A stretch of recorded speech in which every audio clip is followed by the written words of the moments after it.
However, what exists is the ability for Canada to become one of the major energy-producing capitals of the world. We not only have an abundance of resources and the technology to extract it while reducing emissions, but we can leverage that by opening doors to lucrative deals with countries in need of our clean energy. We ironically and sadly have turned them away over the last 9 years. I mean, imagine the wealth that we could have and would have generated for our country. That's the Canadian utopia we should be envisioning and working towards.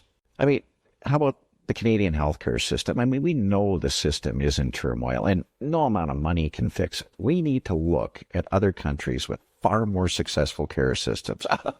Dare I say it, because they share a public-private healthcare partnership. I know this continues to be a sore spot for some, but it already exists in Canada on a much smaller scale. But why wouldn't you emulate such systems along with their best practices? And that'll make Canada's healthcare a leader once again.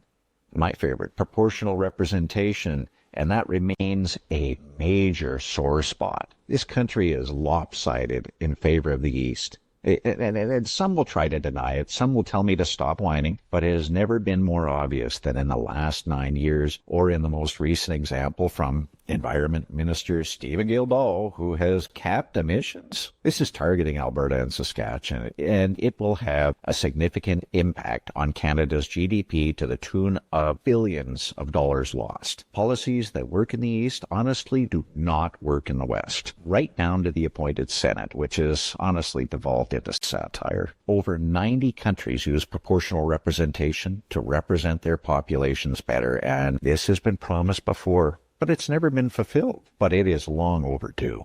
And what I'm sure will be the most unpopular of all my suggestions is we have to scale back the public sector, which has grown substantially larger per capita than any G7 nation.